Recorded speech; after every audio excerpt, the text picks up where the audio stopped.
જય હિન્દ વિદ્યાર્થી મિત્રો, આપ સૌનું મારી યુટ્યુબ ચેનલ ભૌમિક પ્રજાપતિમાં હાર્દિક સ્વાગત છે.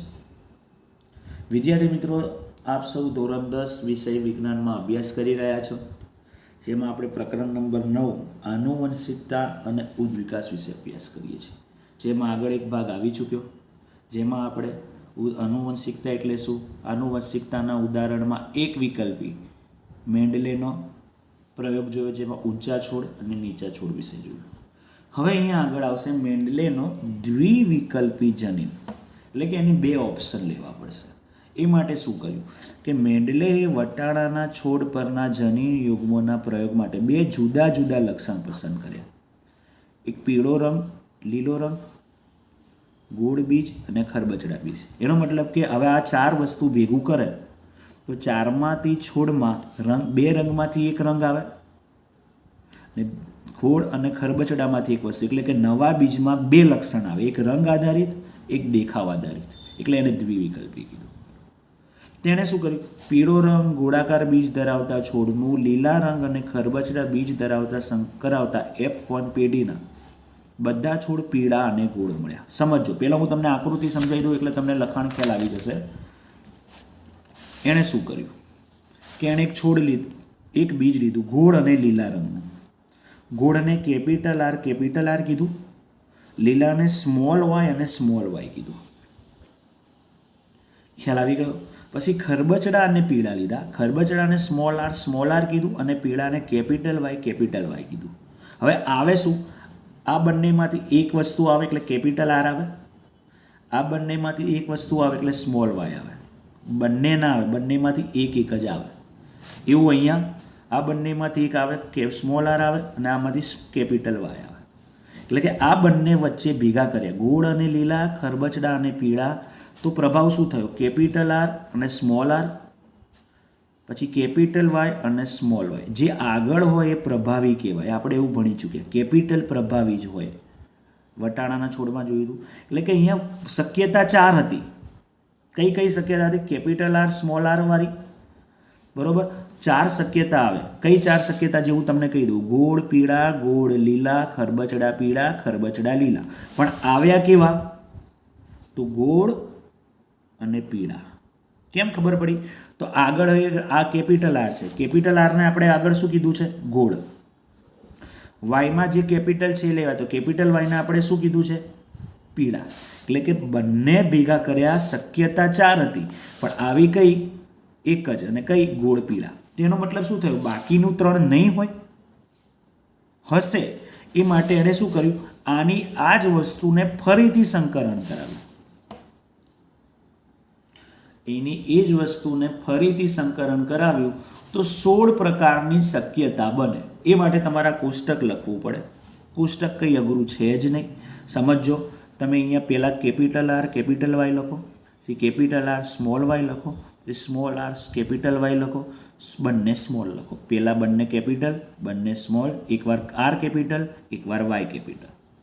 આની આ વસ્તુ અહીંયા લખી નાખો.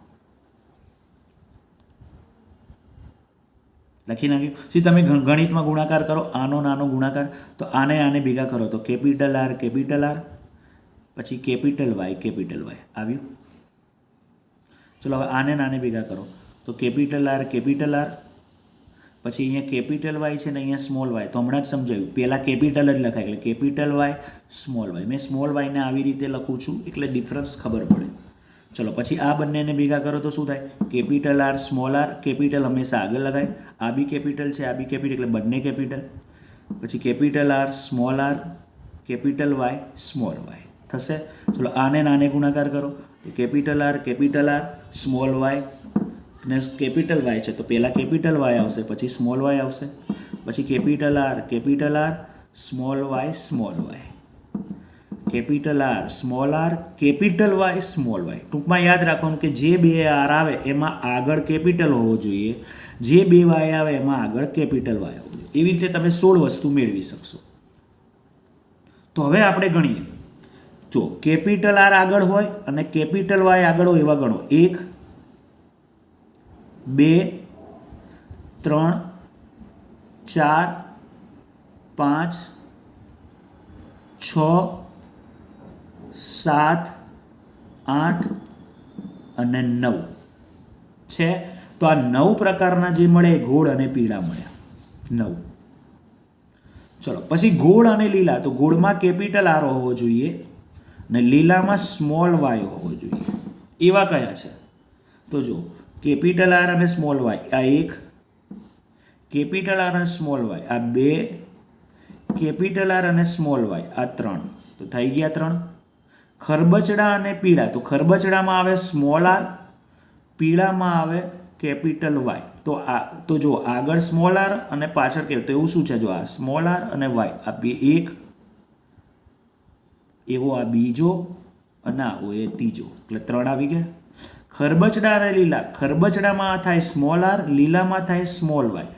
તો કેપિટલ આર આગળ સ્મોલ છે, કેપિટલ વાય સ્મોલ, અને એવું કેટલું છે? 1 જ છે. એ રીતે 16 પ્રકારની ગણતરી બની.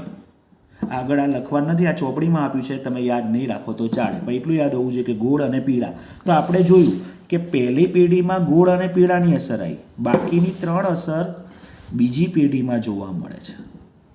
પણ તમે એટલા ઉપરથી ખબર તો પડી ગઈ કે ગોળ અને પીળાની અસર વધારે છે બીજી પેઢીમાં, એટલે પ્રભાવી કહેવાય. બાકીની 3 અસર કેવી કહેવાય? પ્રચ્છન્ન લક્ષણ કહેવાય. તો આ જ વસ્તુ તમે આટલું દોરશો અને તમે આટલું જ લખશો એટલે તમને પૂરા માર્ક્સ મળશે જ આ પ્રશ્નમાં. સહેલું છે, હવે સમજૂતી પણ સહેલી. તેણે શું કર્યું હતું કે પીળો અને ગોળાકાર બીજ ધરાવતા છોડનું લીલા અને ખરબચડા બીજ ધરાવતા છોડ સાથે સંકરણ કરાવતા F1 પેઢીમાં બધા છોડ પીળા અને ગોળ જ મળ્યા. એનો મતલબ કે પીળો રંગ અને ગોળ બીજ પ્રભાવી કહેવાય. પણ F1 પેઢીનું સ્વફલન કરાવ્યું તો કેટલાક ગોળ અને પીળા મળ્યા, જે કે 9.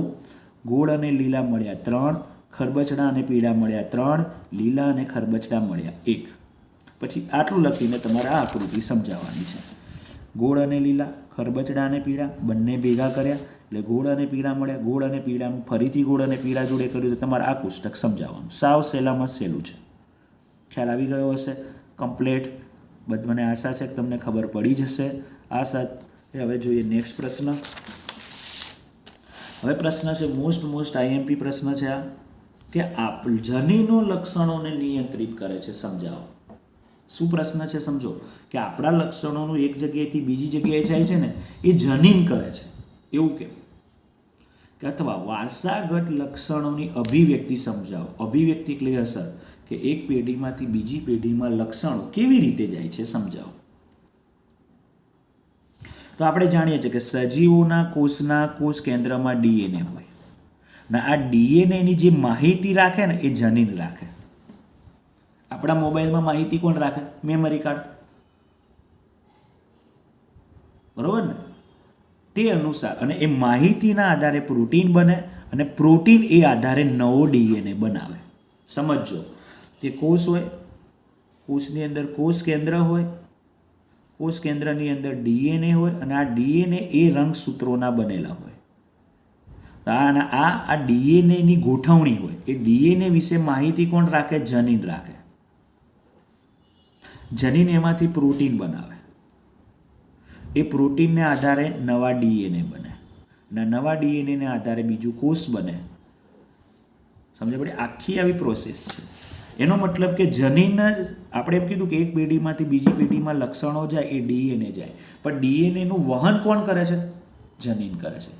આવી કોપી કોણ કરી આપે છે? જનીન કરી આપે છે. મારા મોબાઈલમાંથી બીજા મોબાઈલમાં વસ્તુ જાય છે પણ કોણ મોકલે છે? જેન્ડર મોકલે છે, વાઈફાઈ મોકલે છે, બ્લૂટૂથ મોકલે છે. બસ, તો આ એના જેવી વાત છે. એટલે કે કંટ્રોલ કોના હાથમાં આવી ગયું? એક જગ્યાએથી બીજી જગ્યાએ વહન કરવાનું હાથમાં કોના હાથમાં આવી ગયું? જનીનના હાથમાં. જો જનીન પ્રોટીન નહીં બનાવે તો નવો DNA નહીં બને, નવો DNA બનશે નહીં, કોષ કેન્દ્ર નહીં બને, કોષ કેન્દ્ર નહીં બને તો કોષ નહીં બને. એટલે કે જો નવો કોષ બનાવવો હોય તો DNAની જરૂર પડે અને DNA વિશે માહિતી કોણ આપશે? લક્ષણો વિશે માહિતી જનીન આપશે. ઉદાહરણ આપ્યું છે, જેમ કે વનસ્પતિની ઊંચાઈ માટે અંતઃસ્ત્રાવ જવાબદાર. ભણી ચૂક્યા છે 7મા ચેપ્ટરમાં કે આપણી હાઇટ વધવાનું કારણ હોય અંતઃસ્ત્રાવ. પણ અંતઃસ્ત્રાવનું પ્રમાણ તે ક્રિયાની કાર્યક્ષમતા પર નિર્ભર છે. એટલે જો અંતઃસ્ત્રાવ વધારે હશે તો ઊંચાઈ વધુ હશે. હવે DNAમાંથી પ્રોટીન બને અને પ્રોટીન બને ઉત્સેચક બને. ઉત્સેચક એટલે કે કામ કરાવનાર કોઈ અંગ. હવે જેટલો ઉત્સેચકની કાર્યક્ષમતાને લીધે જ અંતઃસ્ત્રાવનું નિર્માણ થાય. એટલે ઉત્સેચક સારી રીતે કાર્ય કરશે તો અંતઃસ્ત્રાવ સારું કામ કરશે, અંતઃસ્ત્રાવ સારું કામ કરશે તો જ ઊંચાઈ વધશે. પરંતુ ડીએનએની સાંકેતિક ભાષા જનીનમાં પરિવર્તન આવે. એનો મતલબ શું થયો કે ધારો કે એક છોડ ઊંચો છોડ હતો, એટલે કે જે જનીન હશે ને એ આગળ માહિતી કેવી આપે? ઊંચા છોડની. પણ હવે ડીએનએ શું થયું કે માહિતી ઊંચી માહિતી લેવાનું ભૂલી ગયો. સમજો, મારા પિતાની હાઈટ વધારે છે, બરોબર છે, પણ જ્યારે એક કોષમાંથી બીજો કોષ બને છે ત્યારે હાઈટવાળો ગુણધર્મ લેવાનું ભૂલી ગયું. તો એનો મતલબ કે આવનારી પેઢીમાં એ કયું લક્ષણ આપશે? નીચા છોડવાળું. સમજો, આપણી શરીરમાંથી એક પેઢીમાંથી બીજી પેઢીમાં લક્ષણો જાય ને તો આપણે ભણ્યા કે બધા લક્ષણો ન જાય. ધારો કે મારી આંખ ભૂરી છે તો મારી આંખમાંથી આંખ ભૂરી છે તો એ લક્ષણ કોણ લઈ જશે? જનીન લઈ જશે. પણ જનીન એ લક્ષણ લઈ જવાનું ભૂલી જાય અથવા જનીન એ લક્ષણમાં કંઈક પરિવર્તન કરશે તો ભૂરી આંખની જગ્યાએ મારા બાળકમાં આંખ કેવી આવશે? કાળી આવશે. પણ જો એ જ જનીન મારી આંખનો સેમ ટુ સેમ રંગ લઈ જશે તો મારા બાળકમાં કયો રંગ આવશે? ભૂરો આવશે. તો એ કીધું કે ડીએનએની સાંકેતિક ભાષા એટલે જનીનમાં પરિવર્તન આવે. એટલે કે પ્રોટીન જે ઊંચાઈવાળો ગુણધર્મ લઈ જવાનો હતો એ પ્રોટીનમાં કંઈક પરિવર્તન આવ્યું તો પ્રોટીનની કાર્યક્ષમતા ઘટી. કાર્યક્ષમતા પ્રોટીનની ઘટે એટલે ઉત્સેચકની ઘટે. ઉત્સેચકની ઘટે એટલે અંતઃસ્ત્રાવનું બનવાની ક્રિયા ઓછી થાય. અંતઃસ્ત્રાવ ઓછો બને તો છોડ ઓછો નીચો રહે. એનો મતલબ શું થયો? સમજો, આ છોડ ઊંચો અને નીચો આપણે 7મા ચેપ્ટરમાં એવું ભણ્યા છીએ કે આપણી હાઈટ બોડી વધારવાનું કામ કરે અંતઃસ્ત્રાવ. પણ આ અંતઃસ્ત્રાવ વધુ તો હાઈટ વધુ, આ અંતઃસ્ત્રાવ ઓછો તો હાઈટ ઓછો. પણ અંતઃસ્ત્રાવ જોડે કામ કોણ કરાવે છે? પ્રોટીન. અને આ પ્રોટીન ક્યાંથી આવે છે? તો ડીએનએમાંથી. હવે ડીએનએ, ધારો કે આ ડીએનએની અંદર ઊંચાનો ગુણધર્મ હતો અને જો પ્રોટીન સેમ ટુ સેમ ઊંચાનો જ ગુણધર્મ લેશે તો અંતઃસ્ત્રાવ વધશે તો છોડ ઊંચો બનશે. પણ ડીએનએ ઊંચાનો ગુણધર્મ છે પણ પ્રોટીનમાં કંઈક એવું થયું કે ઊંચાનો ગુણધર્મની જગ્યાએ નીચાનો ગુણધર્મ આવી ગયો તો અંતઃસ્ત્રાવ ઓછો બનશે તો છોડ કેવો બનશે? નીચો. એનો મતલબ કે આ બધાની આધારિત કોની ઉપર આવી ગયું? ડીએનએ. પણ માહિતી ડીએનએમાંથી પ્રોટીન સુધી લઈ જાય છે કોણ? જનીન. એટલા જ માટે એવું કહી શકાય કે જનીનો લક્ષણોને શું કરે છે? નિયંત્રિત કરે છે. ખ્યાલ આવી ગયો હશે. પછી છે સંતતિમાં લક્ષણોનું વહન સમજાવો અથવા આનુવંશિકતાની ક્રિયાવિધિ સમજાવો. તો કે લિંગી પ્રજનન દરમિયાન સંતતિમાં બંને પિતૃઓના ડીએનએનું મિશ્રણ હોય. એ તો આપણે બધા જાણીએ છીએ કે બાળક હશે, બાળકમાં બંને પિતૃ એટલે માતા અને પિતા હોય. એનો મતલબ કે બાળકમાં લક્ષણો નક્કી કરનારા બંને પિતૃઓ છે. આ બંને પિતૃઓ સંતતિનું લક્ષણ નિર્ધારણ કરવામાં શું થાય છે? મદદરૂપ થાય છે. પરંતુ આપણે જાણીએ છીએ કે જનીન યુગ્મ હોય, જનીન જોડીમાં હોય, બરોબર. આપણે અર્ધીકરણની પ્રક્રિયા ભણી ચૂક્યા 8મા ચેપ્ટરમાં, તો એ જ વસ્તુ કીધું છે કે યુગ્મ એટલે કે એક જોડમાં પિતા તરફથી મળે અને એક જોડ માતા તરફથી મળે. એટલે કે જોડી હોય છે એક આ નર, આ માદા, આ બે, આ ત્રણ આવું સમજાવ્યું તું. તો આ બેમાંથી એક આવશે, આ બેમાંથી કોઈ એક આવશે, આ બેમાંથી કોઈ એક આવશે, આ બેમાંથી કોઈ એક આવશે. એટલે કે જનીનની જે જોડી હોય 22 જોડ 23 જોડ હોય છે, એમાંથી બેમાંથી એક જ આવે, બરોબર. અને એકનો મતલબ કે આ જોડાશે અને આ જોડાશે, આ જોડાશે અને આ જોડાશે, એમ પાછી શું બનાવે છે? એક યુગ્મ બનાવે, જોડી બનાવે. ડીએનએ સ્વતંત્ર શૃંખલા છે. ડીએનએ કંઈ જથ્થો નથી, અલગ અલગ આવી રીતે ગોઠવાયેલા હોય ને એને જ રંગસૂત્ર કહેવાય. આ બધા રંગસૂત્રો વિશે માહિતી આપી. એનો મતલબ શું થયો કે પ્રજનન કોષના નિર્માણમાં પિતૃકોષ તરફથી રંગ, પિતૃકોષ કયો આવે? શુક્રકોષ. પ્રત્યેક જોડમાં એક જ રંગસૂત્ર લેશે. એ રીતે અંડકોષ હોય તો પણ પ્રત્યેક જોડમાંથી એક જોડ લેશે. પછી ફલન થાય એટલે બંને ભેગા થશે એટલે ફલિતાંડ બનશે. ફલિતાંડ બને એટલે આ બંને જોડાઈ જશે, એટલે સંખ્યા કેવી થઈ જશે? સામાન્ય, અને રંગસૂત્રની સંખ્યા જળવાઈ રહેશે. આ પ્રશ્ન સમજવા માટે તમને 8મા ચેપ્ટરનો એક પ્રશ્ન આવડવો જોઈએ, અર્ધીકરણની પ્રક્રિયા. જે વિડીયોમાં આપેલ છે તમે સમજશો તો તમને આ પ્રશ્નમાં ડિટેલમાં ખબર પણ પડી જશે. ખ્યાલ આવી ગયો? કમ્પ્લેટ. હવે આપણે જોઈએ આગળ પ્રશ્ન, લિંગ નિશ્ચયન એટલે શું? પ્રાણીઓમાં લિંગ નિશ્ચયનના વિવિધ આધારો જણાવો. તો કે ગર્ભસ્થ બાળક નર હશે કે માદા તે નક્કી કરતી ઘટનાને લિંગ નિશ્ચયન કહે છે. કુદરતી ક્રિયા છે. એનો મતલબ કે ગર્ભની અંદર બાળક નર રાખવું કે માદા રાખવાની એની પાછળ કંઈક કારણ હશે. એ કારણને લિંગ નિશ્ચયન કહે છે. મનુષ્યમાં લિંગના નિશ્ચય રંગસૂત્ર પર આવેલા જનીન કરે છે. એ રંગસૂત્ર ઉપર આધારિત છે અને રંગસૂત્રોનો જે ભાગ હોય એને આપણે શું કહીએ છીએ? જનીન થાય છે. કેટલાક સરીસૃપમાં લિંગ નિશ્ચયન તાપમાન પર આધારિત હોય છે. કેટલાક સરીસૃપોમાં લિંગ નિશ્ચયન તાપમાન પર આધારિત હોય છે. જો ઊંચું તાપમાન અને પર નર અથવા માદાના નિશ્ચયન પર આધારિત છે. એક્ઝામ્પલ આપ્યું છે કાચબો. કાચબો એ સરીસૃપ છે. જે ઊંચા તાપમાને પ્રજનનની ક્રિયા કરશે ને તો માદા જ જન્મશે કાચબામાં. એવું સાપમાં બધા સરીસૃપમાં સેમ નહીં. અમુક સરીસૃપમાં એવું હોય છે કે ઊંચા તાપમાને પ્રજનન કરશે તો નર જન્મશે, પણ કાચબો એવો છે કે ઊંચા તાપમાને પ્રજનન ક્રિયા કરશે તો માદા જન્મશે. ગોકળગાય, જેનું બીજું નામ છે સ્નેલ, તે પોતાનું લિંગ પણ બદલી શકે છે. સમજો, ગોકળગાય એવું છે, જો ગર્ભમાં એને ખબર પડી જાય કે ગર્ભની અંદરનું બાળક એ નર છે, તેને માદામાં બદલવું હોય તો બદલી શકે. માદા છે, ખબર પડી જાય તો નર બદલી શકે.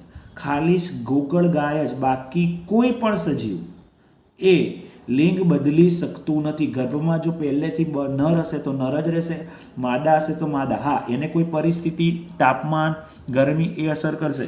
મનુષ્યમાં કોઈ અસર કરતું નથી. એનો મતલબ કે લિંગ નિશ્ચયન આનુવંશિક નથી. ખાલી લિંગ નિશ્ચયન આનુવંશિક શેમાં છે? મનુષ્યમાં, જે જનીન આધારિત છે. બાકી બધામાં કંઈક તાપમાન ને એવું છે જે બદલી શકતું હોય. એનો મતલબ કે જો કાચબાને નર જન્મવું હોય તેને ઠંડા તાપમાને પ્રજનન કરવું પડે, માદા જન્મો તેને ઊંચા તાપમાને એટલે કે ગરમીમાં પ્રજનન કરવું પડે. જ્યારે મનુષ્યમાં એવું કંઈ ડિપેન્ડ હોતું નથી. ઠંડી, ગરમી, કોઈ પણ વાતાવરણ હોય એ જે ક્રિયા થવાની છે એ જ થશે. એટલા જ માટે કહી શકાય કે લિંગ નિશ્ચયન આનુવંશિક નથી, મનુષ્યમાં જ આનુવંશિક છે. અને એ આધારે આપણે જોઈએ મોસ્ટ આઈએમપી પ્રશ્ન, મનુષ્યમાં લિંગ નિશ્ચયન કેવી રીતે થાય છે સમજાવો. તો મનુષ્યમાં લિંગનું નિશ્ચયન જનીન કરે છે. જે આપણે આગલા પ્રશ્નમાં જોયું કે દરેક મનુષ્યમાં 23 જોડ રંગસૂત્ર હોય છે. હવે સમજો, 23 જોડ રંગસૂત્ર હોય છે, એમાં 22 જોડ સમાન હોય છે, જેને દૈહિક સૂત્રો કહેવાય. એટલે કે શરીરની રચનામાં કરે. કોઈક આંખનું લક્ષણ આપશે, કોઈક નાકનું લક્ષણ આપશે, કોઈક અવાજનું લક્ષણ આપશે, કોઈક દેખાવ આપશે, બરોબર? એટલે એવા લક્ષણો આપશે જે શરીરની રચનામાં આવે. પણ 23મી જોડ છે એમાં અલગ હોય છે, નર અને માદા. 23મી જોડ અલગ અલગ હોય છે. 23મી નરમાં નામ આપ્યું છે એક્સ અને વાય, અને આને આપ્યું છે એક્સ અને એક્સ. એવું નામ આપ્યું છે એક્સ્ટ્રા એક્ઝામ્પલ તરીકે. ફિક્સ એક્સ લખેલો કે વાય લખેલો એવું નથી હોતું. હવે આ બંને, એનો મતલબ કે હવે આ બેમાંથી આવે કોણ? કોઈ એક જ આવે.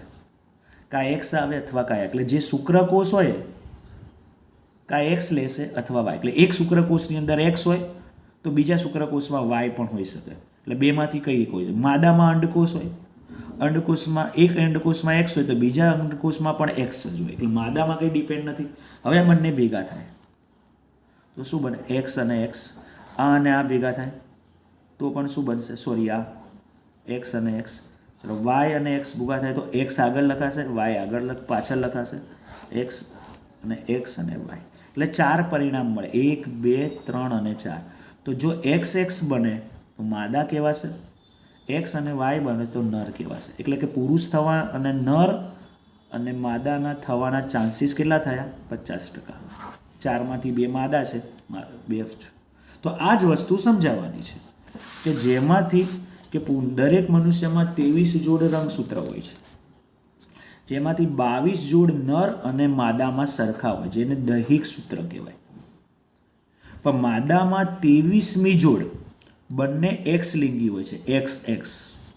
જ્યારે પુરુષમાં 23મી જોડ એક રંગસૂત્ર એક્સ હોય છે તો બીજું રંગસૂત્ર વાય હોય, એટલે કે એક્સ વાય, અપૂર્ણ કહેવાય. યુગમાં જોડી પણ કેવી છે? અધૂરી, અલગ અલગ છે. પછી આકૃતિ સમજાવી છે XX YXY, એક્સ અને એક્સ ભેગા થાય તો XX, એક્સ અને એક્સ ભેગા થાય તો XX, એક્સ અને વાય ભેગા તો XY. તો માદાના 2 ચાન્સ, નરના 2 ચાન્સ, એટલે કે 4માંથી 50-50% થશે. આમ સ્ત્રીમાં XX રંગસૂત્ર અને પુરુષમાં XY હોય છે, બરોબર. પણ બાળકના લિંગ નિશ્ચયનનો આધાર નર પિતૃ એટલે કે પિતા નર પાસેથી કયા પ્રકારનો શુક્રકોષ મેળવે ને એના ઉપર ડિપેન્ડ છે. જો શુક્રકોષ X વાળો આવશે તો માદા જન્મશે, જો શુક્રકોષ Y વાળો આવશે તો નર જન્મશે. એટલે કે આકૃતિમાં દર્શાવ્યા મુજબ એટલું તો કહી શકે કે નર અને માદા થવાની સંભાવના કેટલી છે? 50-50%. એટલે જો X રંગસૂત્ર ધરાવતો શુક્રકોષ અંડકોષને મળે તો છોકરી જન્મશે, Y રંગસૂત્ર ધરાવતો શુક્રકોષ અંડકોષને મળે તો છોકરો જન્મે. આમ Y એ નક્કી કરે છે નર જાતિ. જો Y ના આવે તો છોકરી જ જન્મે. અને આ ક્રિયા ફિક્સ નથી, એ ક્યારે પણ થઈ શકે. અને X હવે શુક્રકોષની અંદર કયો રંગસૂત્ર આવે એ પણ નક્કી હોતું નથી, બરોબર છે. એટલે કે આ મનુષ્યમાં લિંગ નિશ્ચય અને જનીન કરે છે, અને જનીન શું લાવે છે? X અથવા Y વિશે માહિતી. ખ્યાલ આવી ગયો હશે બધાને કમ્પ્લેટ. તો વિદ્યાર્થી મિત્રો, આ સાથે આજના વિડીયોમાં આટલે સુધી. મને આશા છે કે તમને ખ્યાલ આવ્યો હશે. ત્યાં સુધી દરેક વિદ્યાર્થી મિત્રોને જય હિન્દ, જય ભારત.